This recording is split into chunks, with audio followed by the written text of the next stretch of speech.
Bonjour et bienvenue dans Outdoor Minds. Quels sont les plus grands défis que nous devons relever dans nos industries du tourisme et des sports outdoor ? Quels sont les signaux faibles et les tendances fortes qui se développent dans notre société ? Et surtout, qui sont les leaders qui réfléchissent et développent les meilleures pratiques ? Dans cette série d'entretiens, nous voulons partager les parcours, les expériences et les visions des plus grands esprits qui font l'outdoor d'aujourd'hui et de demain. C'est la rencontre d'Ariane Favier, experte du capital immatériel des entreprises et en particulier des marques, et d'Armelle Solélac, spécialiste de prospective et de stratégie de marque, qui a donné naissance à ce podcast. Pour cette 3e saison, avec l'aide de nos invités, nous allons parler de responsabilité sociétale des entreprises, la fameuse RSE. Il y aura aussi quelques surprises pour être au plus près de l'actualité et encore mieux anticiper l'avenir. Allez, c'est parti pour une nouvelle rencontre inspirante. Aujourd'hui, dans Outdoor Minds, nous avons le plaisir de recevoir Boris Fournier, responsable du pôle développement durable chez Outdoor Sport Valais. Bonjour Boris. Bonjour. Boris, est-ce que tu peux, en quelques lignes, nous parler de ton parcours académique et également de ta carrière professionnelle jusqu'à aujourd'hui, s'il te plaît ? Alors, mon parcours académique, moi, il a vraiment pris sens à partir de mon master, où j'ai compris ce que c'était finalement avoir le plaisir d'aller à l'école, parce que j'ai fait un master sur la responsabilité sociale des entreprises. Et donc là, j'ai découvert vraiment un sujet qui me passionnait. Suite à ce master-là, je suis parti voyager. Ça fait, je pense, tout à fait partie. Alors, c'est un passage entre le parcours académique et la carrière professionnelle, mais je pense que c'est super important et c'est important de le mentionner parce que ça change aussi la vision du monde et de la société qu'on a.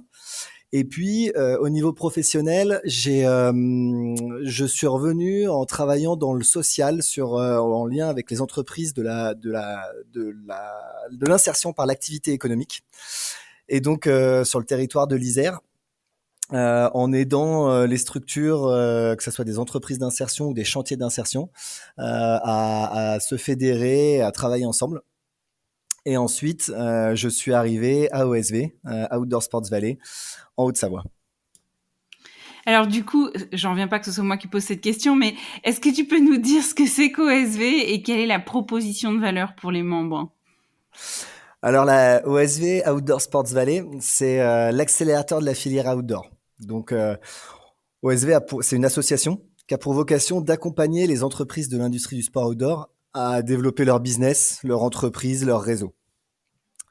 Finalement, ce que c'est OSV, c'est une grande boîte à outils pour que autant des porteurs de projets qui sont en train de monter une entreprise que des chefs d'entreprise qui seront confrontés à certaines problématiques de développement puissent trouver des réponses, que ça soit via l'équipe d'OSV ou via la mise en réseau avec d'autres entreprises qui ont connu les mêmes problématiques. Tout ça dans un esprit qu'on veut le plus convivial possible, à l'image un petit peu de cette industrie du sport outdoor qui est jeune, qui est dynamique. Donc on essaye de travailler dans un climat détendu et tout en étant pro. Et quel est ton rôle au sein de OSV ? Qu'est-ce que tu fais ? Alors moi, au sein d'OSV, je suis en charge de trouver des réponses ou des solutions pour les entreprises qui veulent engager leur transition écologique. En fait, je suis en charge du pôle développement durable. Et donc, l'idée pour moi, c'est d'emmener toute cette industrie outdoor vers une prise en compte des enjeux environnementaux et sociaux planétaires. Et donc de pouvoir les faire progresser sur ces sujets-là. Bon, alors, tu nous as pas tout dit, Boris, parce que en fait, tu as une double vie ou une double activité, puisque tu es aussi accompagnateur en montagne. Finalement, ça ressemble à quoi ton quotidien professionnel avec ces deux métiers qui semblent différents sur le papier, mais qui le sont peut-être pas tant que ça ?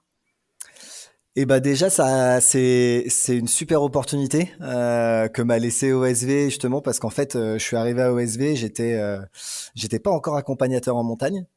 Et au fur et à mesure du temps, il y a eu cette possibilité-là que je puisse passer à temps partiel, en fait. Et c'est ça aussi un peu le déclencheur. C'est de se dire, OK, j'ai la possibilité d'avoir du temps à côté de de ma carrière professionnelle. Et je vais utiliser ce temps-là pour avoir un métier un peu passion, qui me permet d'aller me balader en montagne, d'emmener des gens en montagne et de leur faire découvrir cet environnement qui est super, qui peut faire peur à première vue sous certains côtés, mais qui est super.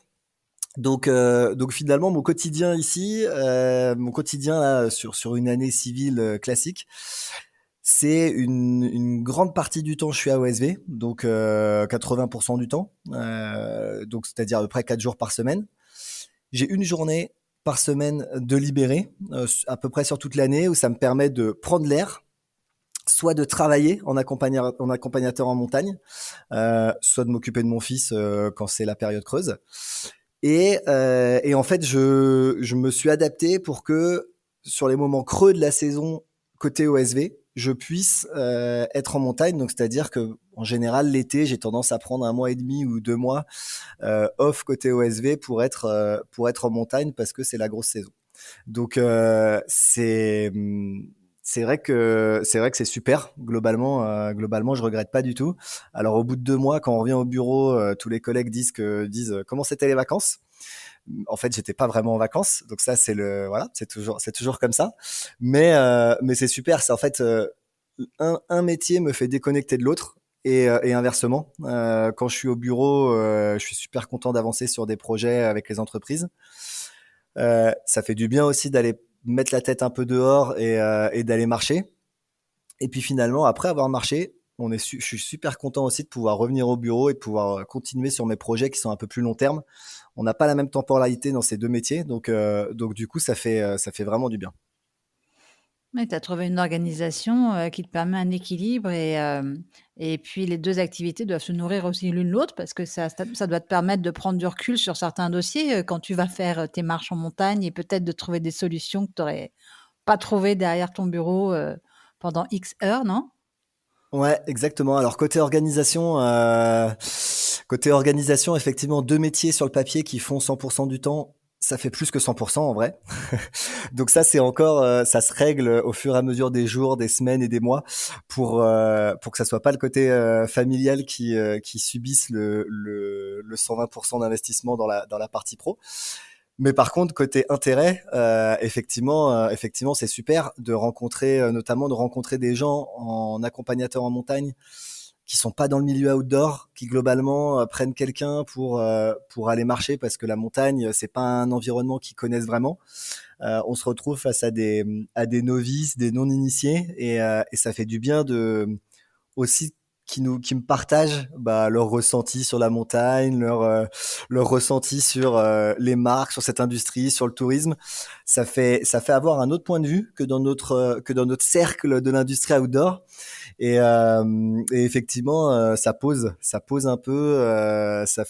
On prend le temps de prendre un peu de recul, d'avoir une vision un peu plus macro, et on sort la tête du guidon finalement.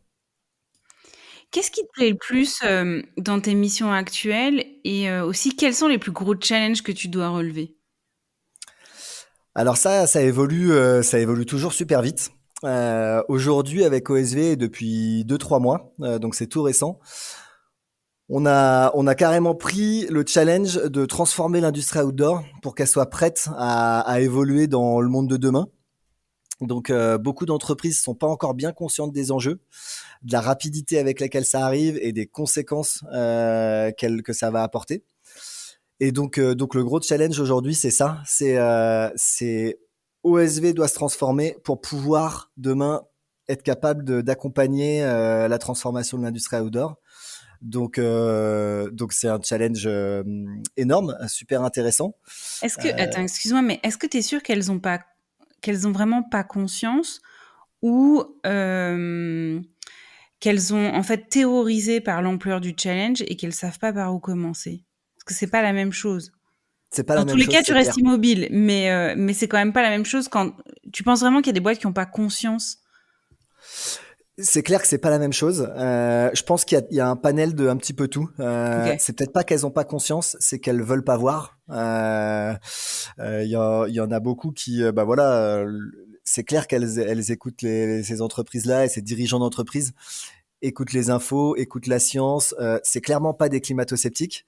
Par contre, juste, je pense qu'il y en a une partie qui se rend pas compte de comment ça va les impacter. On a pu voir cet été que finalement, bah, le climat qui évolue comme ça sur un temps assez court, bah, ça a des conséquences quand même finalement assez fortes sur les entreprises.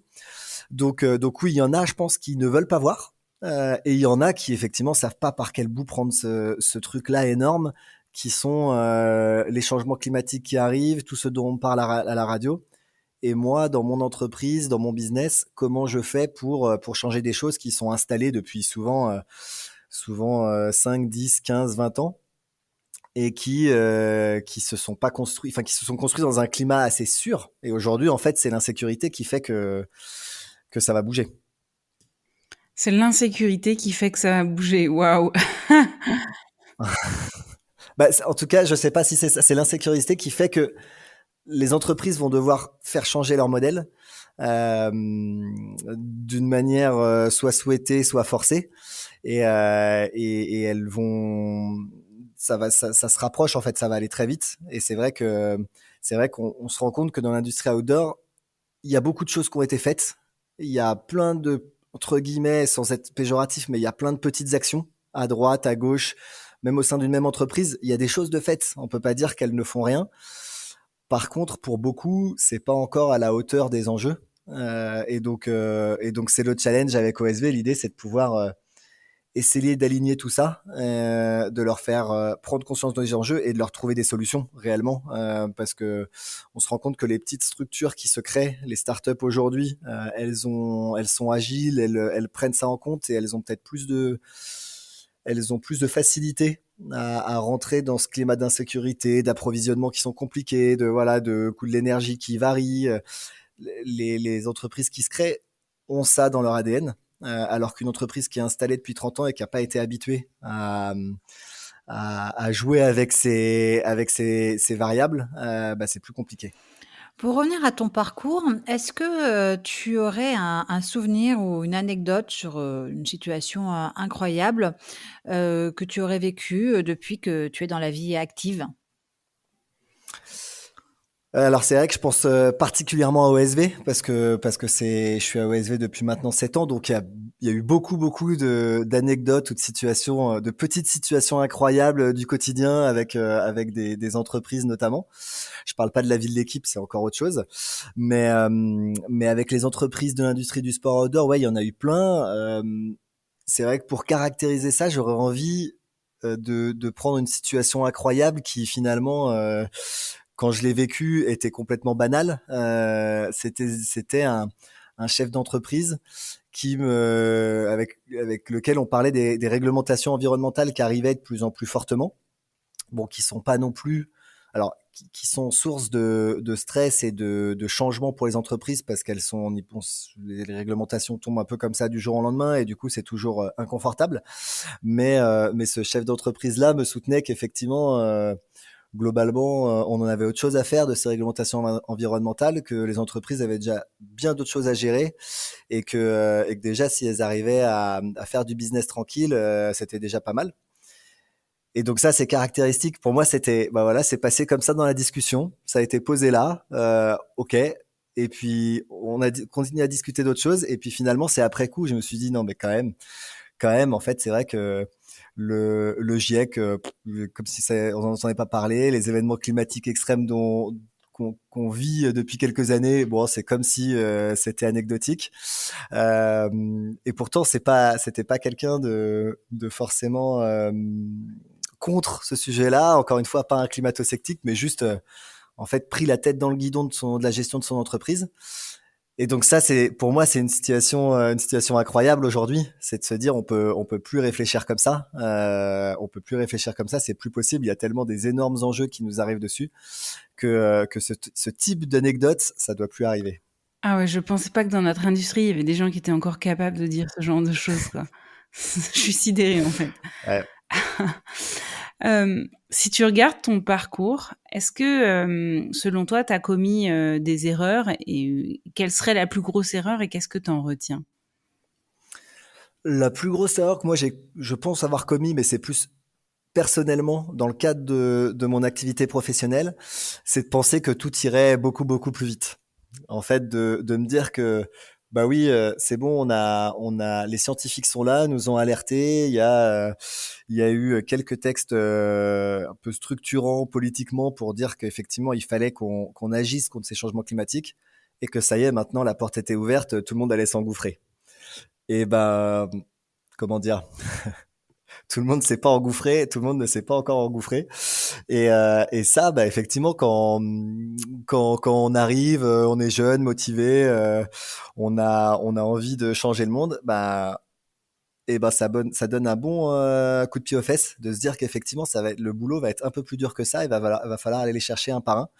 Donc ça pour moi je pense que c'est la plus grosse erreur, c'est que finalement ça affecte aussi personnellement, c'est de se dire oula non mais en fait Boris t'étais beaucoup trop optimiste. Est-ce que c'est toi qui t'y prends pas de la bonne manière? Est-ce que c'est normal parce que dans d'autres industries c'est long aussi? Bon voilà, ça je pense que c'est une de mes grosses erreurs.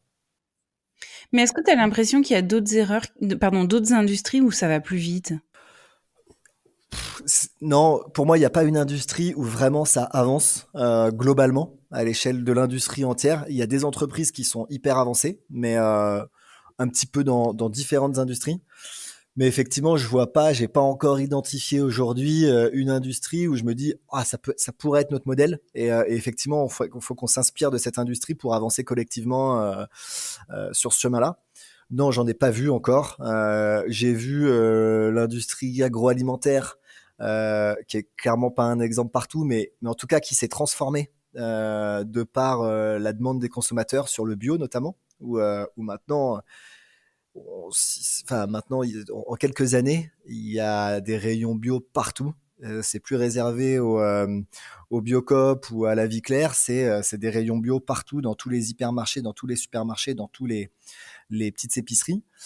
Donc là, je vois une source d'inspiration quand même à me dire qu'effectivement, aujourd'hui, sur le textile, ça pourrait arriver aussi vite s'il y a une prise de conscience un peu massive des consommateurs. Et dans ce cas-là, effectivement, à l'industrie de savoir se transformer très très rapidement. Mais encore une fois, l'industrie agroalimentaire, clairement, est pas exemplaire partout. Donc non, c'est pas collectif. Il n'y a pas une industrie où je me dis, waouh, c'est inspirant. J'ai un rêve un peu fou où, au lieu d'avoir des rayons bio au supermarché, on aurait en fait des rayons non bio dans lesquels seraient affichés tous les produits qui ont servi soit à faire pousser les aliments, soit à créer les recettes pour transformer les aliments. Et je trouve que ce serait, plus proche de la réalité. Et j'ai la conviction, peut-être naïve, mais j'ai la conviction que les clients feraient pas du tout les mêmes choix si on leur exposait à la face, mais très très fortement, tous les additifs ou tous les engrais dégueulasses qui servent à faire pousser certains aliments. C'est clair, mais par contre, ça serait compliqué à marketer. Le rayon dégoûtant, ça marche pas très bien encore dans l'imaginaire collectif. Alors que le rayon bio, ça marche mieux. Le rayon qu'on appelle dégoûtant ou dégueulasse ou Mais il y a bien les légumes moches, il ouais, pourrait y avoir les légumes dégueulasses, Ils tu ils vois? sont ils sont moches, mais souvent bons, hein, donc ouais, Oui, c'est vrai. eh oui, ouais, c'est vrai. c'est C'est vrai que ça. difficile de mettre en avant ce qui va être mauvais pour la santé. Je suis pas sûre qu'un Édouard Leclerc ou C'est autre serait ravi de mettre ça dans ses magasins. c'est Je ça. te savais pas marketeur comme ça, en tout cas, Boris. Je te savais grand organisateur d'événements, mais pas marketeur comme ça. Ouais, bon là tu m'as tendu une perche quand même. Et Boris, qu'est-ce qui fait du coup quand tu constates cette inertie, cette lenteur vis-à-vis de ces sujets sustainable, voilà, qui avancent pas aussi vite que tu l'aurais souhaité, rêvé, aimé? Qu'est-ce qui te fait tenir? Qu'est-ce qui te fait pas lâcher? Parce que c'est l'histoire d'une vie, hein, de toute manière, quand on est sur des sujets tels que celui-là. Comment tu gardes le cap? Comment tu t'accroches? Eh ben, c'est une bonne question. Je sais pas trop. C'est assez naturel. En fait, je prends pour exemple les différents responsables RSE, moi que je côtoie assez régulièrement là dans l'industrie outdoor. Globalement, c'est pas forcément avec ces mots, mais c'est à peu près tous me disent que effectivement ce métier-là et cette fonction-là, c'est des hauts et des bas tout le temps. En fait, t'as une victoire, yes, il y a quelque chose qui est passé, on a changé de direction. Et puis le lendemain, c'est trois petits pas en arrière parce que finalement, c'est plus compliqué pour tel autre sujet de faire ça et de faire ça. Donc on ne va pas se donner les moyens, on va attendre un peu. Donc globalement, c'est des hauts et des bas. Je sais pas trop ce qui me fait tenir. Je pense que c'est ma croyance en autre chose, en autre chose qu'une consommation effrénée et qui soit qu'on choisisse finalement, qui soit plus sobre, plus raisonné, que ça soit pas sous la contrainte, parce que ça j'y crois pas trop justement. Je pense que c'est à nous et à chaque personne de s'affranchir de surconsommation, de besoins finalement superflus. C'est pas en se disant bon allez je vais devenir végétarien, j'y crois, c'est bien pour la planète. Et finalement que tous les jours quand je suis en train de manger, je rêve de mon steak. Bah, je pense que ça peut pas tenir, ça peut pas aller au bout et qu'au bout de 2 mois, voire moins, on va se venger et on va presque manger 2 fois plus de viande qu'avant. Donc, je crois pas à une consommation un peu sous la contrainte, se dire il faut être sobre et maintenant on va vous l'imposer. Je crois vraiment je pense qu'il faut qu'on se libère de tout ça et qu'on arrive à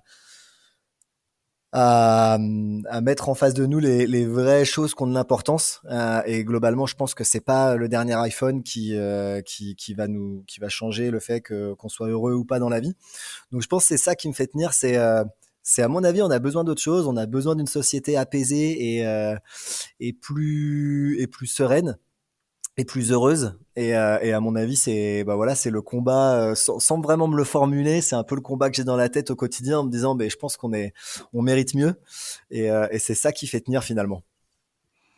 Et comment tu peux envisager de faire évoluer les consciences justement, face à ce sujet? Quand on voit, tu parlais des iPhones et autres, de toutes ces injonctions contradictoires dont on est bombardé en permanence finalement.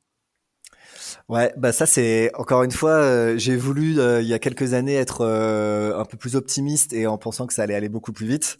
Encore une fois, ça m'a appris j'ai pris quelques leçons là.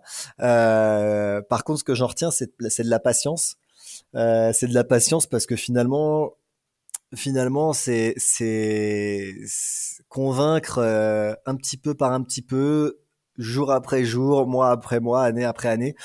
Je crois beaucoup, ouais, je crois de plus en plus à l'inspiration, à pas rentrer dans des débats, essayer de convaincre, à essayer de voilà, mais à dire bah en fait moi je vais le faire, je vais m'imposer ça parce que j'y crois et je trouve ça chouette.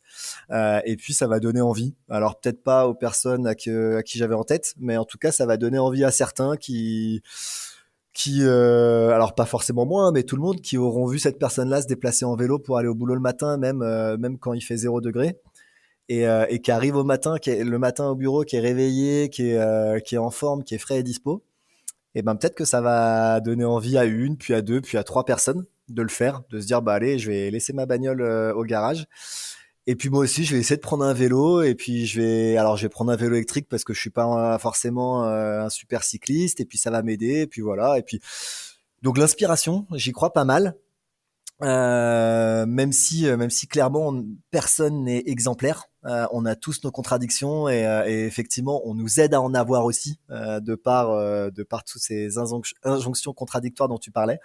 On nous aide à avoir des contradictions, mais c'est normal. Enfin, à un moment donné, moi j'ai beau croire au fait qu'il faut qu'on change et il faut qu'on arrête que le pétrole soit la source de toute notre journée au quotidien. Et pourtant, bah, j'ai quand même une voiture. Je prends quand même ma voiture pour aller en week-end, voilà. Et donc du coup, on n'est pas exemplaire. Je suis pas zéro émission pétrole, même en tant que, enfin, je suis pas zéro émission carbone, même en tant que responsable RSE.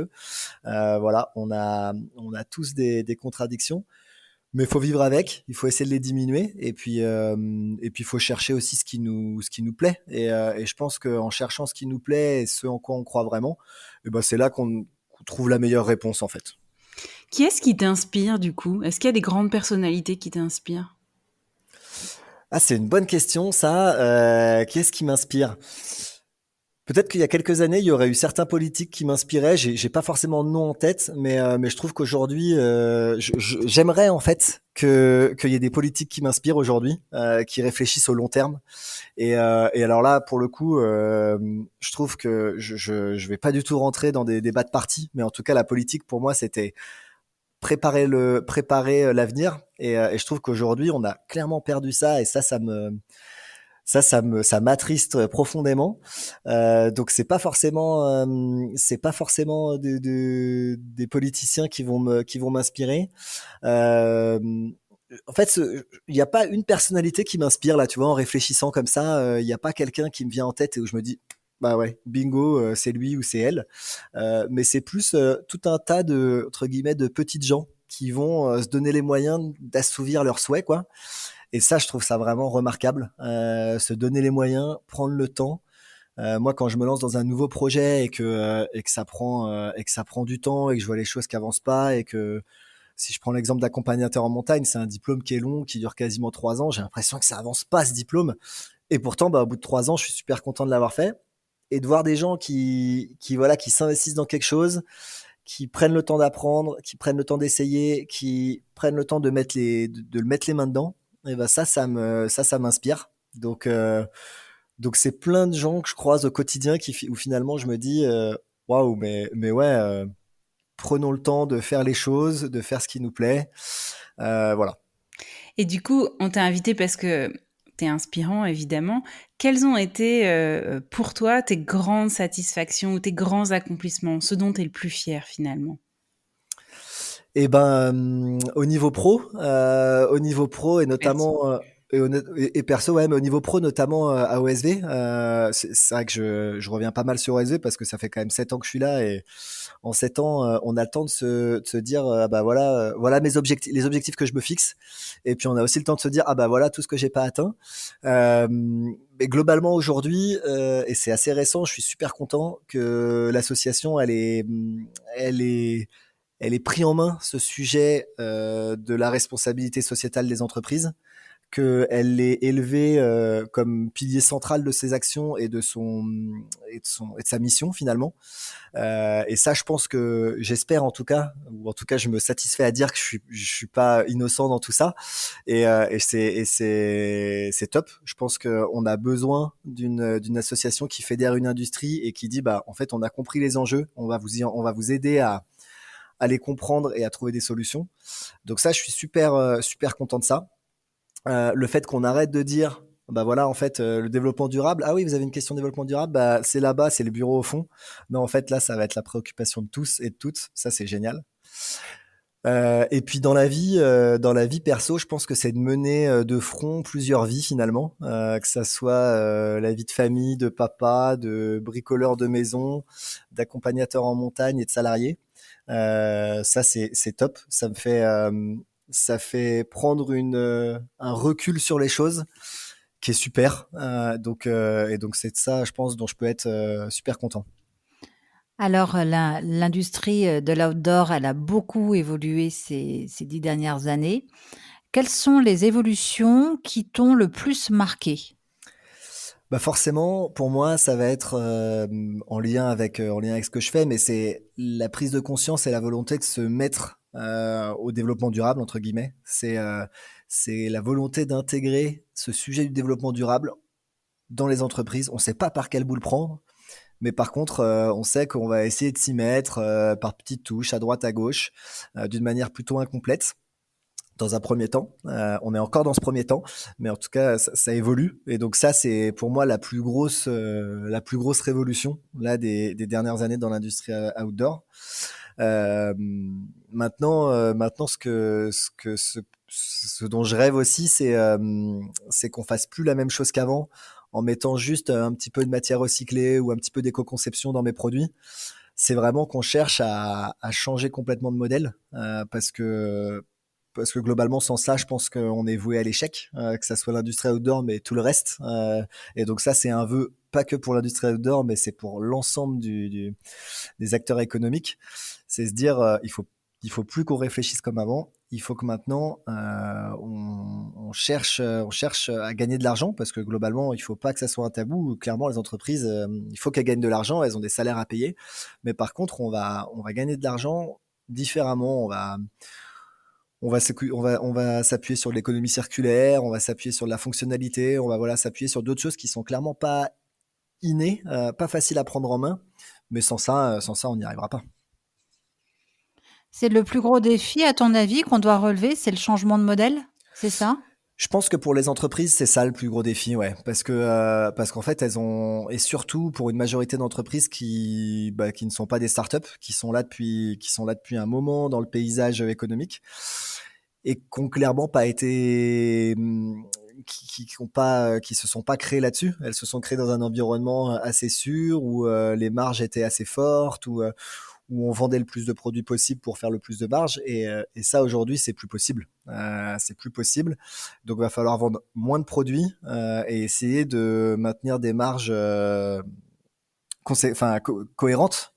Donc ça, c'est un vrai challenge pour moi. Et ça, c'est beaucoup plus difficile que mettre un peu de matière recyclée dans un produit. Ouais. Et du coup, c'est quoi les premières étapes que notre industrie doit franchir pour pouvoir faire face à ces enjeux-là? Pour moi, les premières étapes, enfin la première étape d'une entreprise, finalement, pour qui se dit, je veux effectivement être en cohérence avec mon temps, avec tout ce que j'entends à la radio et ce que j'entends des scientifiques du GIEC. La première étape, c'est de savoir où on en est. C'est du coup de faire un diagnostic complet sur où est-ce que sont mes impacts. Et finalement, parce que si on ne sait pas où sont nos impacts, finalement, on a beau apporter des solutions, on touche pas forcément le jackpot. Non, ce que je veux dire, c'est que ça, c'est utile en termes d'image, mais pas du tout en termes d'impact par exemple, supprimer les gobelets plastiques à usage unique à la cafetière à son siège social pour une entreprise qui produit des milliers de sacs à dos en Asie, qui met ça sur le marché. Son gobelet plastique à usage unique à la machine à café, globalement, l'impact, il est peanuts. C'est très bien de le supprimer en termes d'image. Effectivement, c'est un mauvais message que de dire j'ai toujours des gobelets plastiques à usage unique dans mon entreprise. Par contre, en termes d'impact, c'est rien. Il va falloir aller se poser la question de comment est produite ma matière, de toute l'énergie qui est utilisée dans mes usines, d'où est-ce qu'elle vient, comment je transporte mes produits jusqu'à son marché final. Enfin voilà. Et du coup, si on n'a pas conscience de ça, on passe à côté. Donc les premières étapes pour moi, c'est le diagnostic, c'est la stratégie, savoir où est-ce qu'on veut aller, quel est l'objectif, même si on n'y arrivera pas en un an, ça c'est clair, mais au moins d'avoir une feuille de route, un objectif assez clair sur où est-ce qu'on aimerait aller. Ça c'est le point de départ, ouais. Donc tu nous as parlé de méthode, mais d'humain à humain, qu'est-ce que tu donnerais comme, conseil à une personne justement qui dit: «OK, je m'engage dans une démarche RSE, j'engage mon entreprise, je vais suivre la méthode que tu évoques», mais quel conseil tu lui donnerais? De m'appeler de m'appeler pour qu'on trouve les bons outils, qu'il puisse avoir les bons contacts pour réaliser un bilan carbone au sein de son entreprise, parce qu'aujourd'hui, c'est le bilan carbone, l'outil de diagnostic au niveau environnemental un petit peu reconnu et de base. Donc c'est commencer par un bilan carbone, c'est ensuite se faire accompagner pour rédiger une stratégie RSE qui soit en parallèle de sa stratégie globale d'entreprise, qui soit finalement intégrée à sa stratégie globale. Donc voilà, mais le conseil principal, c'est m'appeler. Avec plaisir, on en discute. Je trouve ça très pertinent ce que tu dis, qu'il soit intégré, que la stratégie RSE soit intégrée à la stratégie, globale, et je trouve que c'est un point extrêmement important parce que dans de nombreuses entreprises, je l'ai vu physiquement, tu as sur l'aile gauche le département RSE. Le département qui est, voilà, les équipes qui sont en fait regroupées au lieu d'être intégrées au sein de chaque service, au juridique, au marketing, à l'informatique. Et je trouve que voilà, là il y a une vraie dissonance qui devrait être surmontée pour qu'il y ait cette inclusion de la stratégie RSE au sein de la stratégie globale. Est-ce que tu es d'accord avec ça? Ouais, tout à fait. Et à 100% d'accord. Et le pire, des fois, c'est quand justement le département RSE est au fond à gauche. C'est-à-dire que quand tu es au centre, tu vas à gauche, donc tu tombes sur le département de la communication. Et puis quand tu pousses encore une porte après, tu tombes sur le département RSE. Et donc ça, c'est effectivement pas des bons signaux pour se dire que le sujet RSE, il est pris effectivement comme un sujet central dans l'entreprise quand il est sous la direction de la communication, par exemple, c'est effectivement pas du tout un bon signal. Donc oui, c'est clair qu'il faut que la stratégie RSE, ça soit intégré dans la stratégie globale. Et d'ailleurs, c'est les quelques retours d'entreprise. Moi, je suis en train d'être en lien avec des entreprises qui ont suivi cet accompagnement pour rédiger leur stratégie RSE. Et le plus beau des retours de certains chefs d'entreprise que j'entends, c'est non mais en fait ma stratégie RSE aujourd'hui c'est ma stratégie business en fait et c'est mon opportunité commerciale de demain. Et ça c'est effectivement comme ça qu'il faut le voir. Et je pense que ça va devenir de plus en plus vrai. Donc 100% d'accord avec ce que tu dis. Quel est le meilleur conseil qu'on t'ait donné à toi ? Ça c'est une bonne question. Le meilleur conseil pour moi qu'on m'ait donné, c'est de pas écouter tout le monde. c'est d'écouter, de prendre ce qui était intéressant là-dedans, mais pas forcément prendre comme argent comptant tout ce que dit tout un chacun. Parce que au début je me fiais pas mal à l'expérience, et donc des gens plus expérimentés qui me conseillaient, qui me disaient, qui me donnaient leur vision du monde, finalement. Et puis je prenais tout ça.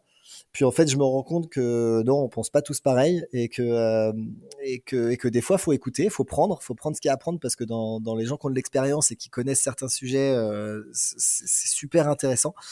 Mais par contre, à un moment donné, il faut aussi se fier à son feeling, à son intuition, et que même si on n'est pas expert de tel ou tel sujet, on est quand même capable de pouvoir avoir une intuition, un feeling, comme quoi il faut aller dans cette direction-là. Ensuite, ça, faut le creuser, faut l'alimenter, c'est clair, mais en tout cas, pas écouter toujours tout ce qu'on te dit, et puis de suivre son intuition. Et est-ce que tu aurais un bon bouquin à nous recommander sur la RSE ? Ouais, alors aujourd'hui les bouquins sur la RSE et les bouquins globalement, moi j'aime bien en conseiller, mais je me rends compte que pour pas mal de gens, les bouquins c'est un peu rédhibitoire. Donc les planches que je pourrais conseiller aujourd'hui, c'est Le Monde sans fin, la BD de Jean Covici et de Blin qui est sortie l'année dernière. J'espère que c'est une nouvelle manière pour toucher des nouvelles personnes.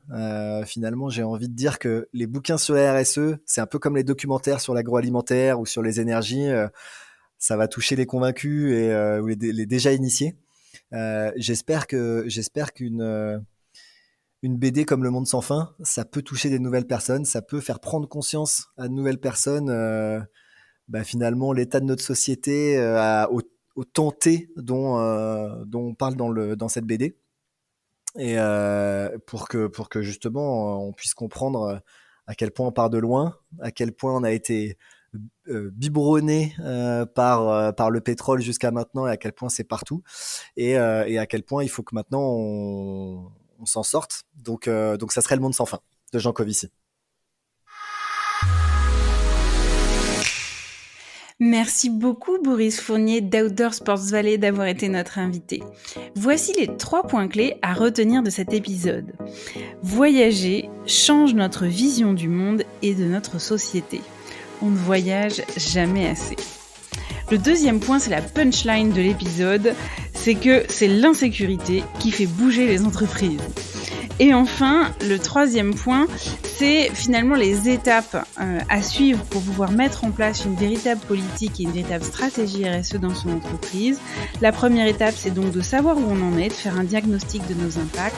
La deuxième étape, c'est de poser sa stratégie, son cap, et celle-ci, elle doit être intégrée dans la stratégie globale, voire devenir la stratégie de l'entreprise. Et ensuite, écrire sa feuille de route, c'est-à-dire toutes les étapes pour réaliser cette stratégie. Et évidemment, troisième étape, mettre en œuvre la fameuse feuille de route.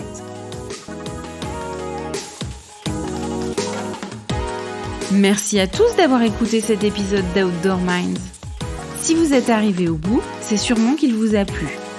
Nous vous invitons à le partager autour de vous et à nous soutenir en mettant une note de 5 étoiles avec un commentaire sympa.